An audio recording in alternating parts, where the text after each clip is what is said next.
All right, so what should you add to your reading list for the year? Well, if you're the kind of person who likes hearing what other people are planning to read and that helps you add books to your list, well, then you're going to love this video.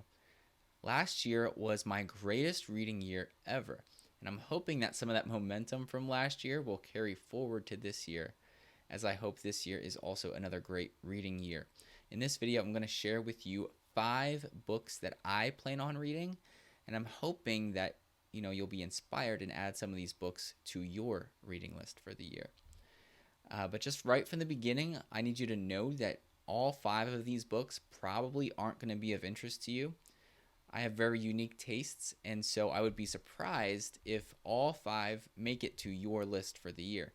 But I do hope that 1 or 2 of them piques your interest and you go forward reading them this year. Links to purchase any of them will be in the description below. Let's jump into it. The first book that's on my list this year is Aaron Renn's book, Life in the Negative World. Now, Renn first went viral with his 2022 article on the 3 worlds of evangelicalism. And so this book is essentially a more built out and expanded edition of that, plus a ton of suggestions and thoughts on how Christians should navigate living in this negative world as he deems it.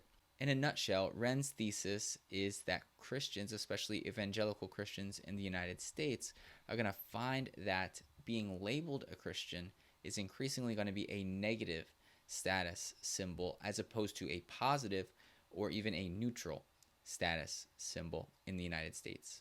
I appreciated Renn's article when it came out, and I'm looking forward to reading a lot of his more practical suggestions on, okay, so we live in the negative world, so what? How can we as the church respond to this in a helpful and constructive way?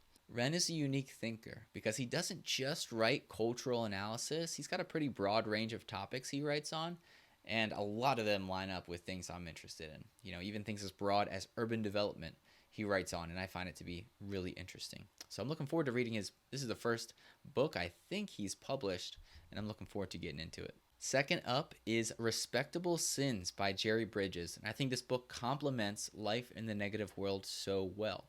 If you don't know Jerry Bridges, he was part of the college ministry The Navigators for about 50 years, and he's an expert, a master at writing devotional literature that's centered on the gospel and exhorts the reader toward a pursuit of holiness.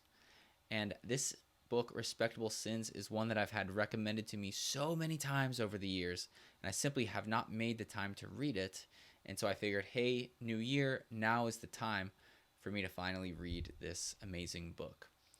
And Respectable Sins, the gist of it is that it's super easy for Christians to point out the obvious sins of the world, and yet at the same time, we often harbor our own either secret or less public, quote-unquote, respectable sins.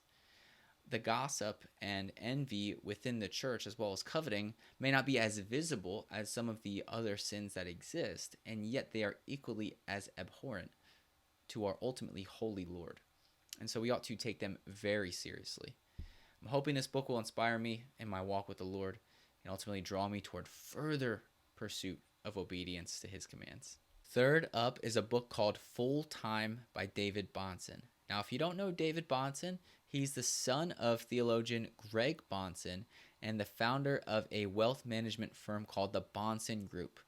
Bahnsen writes a lot on the market and the economy from a robustly Christian perspective, and that's why I really appreciate what he has to say.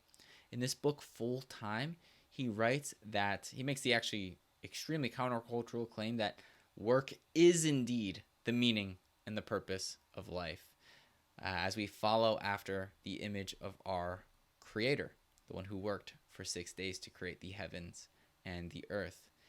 I'm looking forward to seeing the way that Bahnsen develops his countercultural argument in this book. Fourth is Thoughts for Young Men by J.C. Ryle. And this is a book that I want to read every single year. If you don't know Ryle, he was a bishop in the Church of England in the 19th century, and he wrote a ton of gospel tracts, books, and sermons. Very famous for his expository thoughts on the Gospels, but especially his book, Holiness. And this book, Thoughts for Young Men, is very similar in tone, although very short in length, which is why I really enjoy reading it.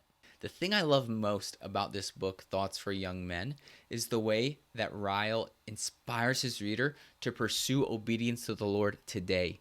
Don't wait. One of his quotes that jumps out to me from this book is that tomorrow is Satan's day. Today is the Lord's. Don't wait until tomorrow to stop sinning. Turn away from your sin. Live in repentance and faith today. Do not wait. We're not guaranteed another day, even if you're young.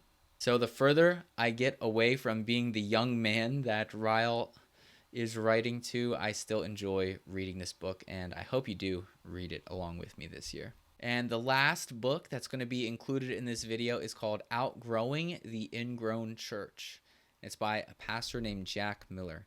Now, books on local church ministry can tend to fall out of favor and can tend to be irrelevant in just a matter of years. This book is quite an old one from that perspective, but I found it to be super helpful and inspiring to me. Now, if you don't know Jack Miller, he was a pastor in the Philadelphia area and church planter in Philly, as well as a professor at Westminster Seminary. This book is especially meaningful to me in the season that I'm in. You might not know that I'm part of the staff of a local church here in Philadelphia, and we just purchased a building that we're going to be renovating over the course of the year. And so one of my prayers for our church this year is that we would experience renewal in the area of outreach, of speaking the gospel to our neighbors. And I am praying that the Lord would use this book to help me be a pace setter in that area, as well as an inspiration to and a leader to the people in my congregation as well. While I'm already sure that there will be more books that I add to my list this year, these are the 5 that I wanted to include in this video. And so now it's your turn. What books are on your reading list for this year? And did any of the books that I shared jump out at you?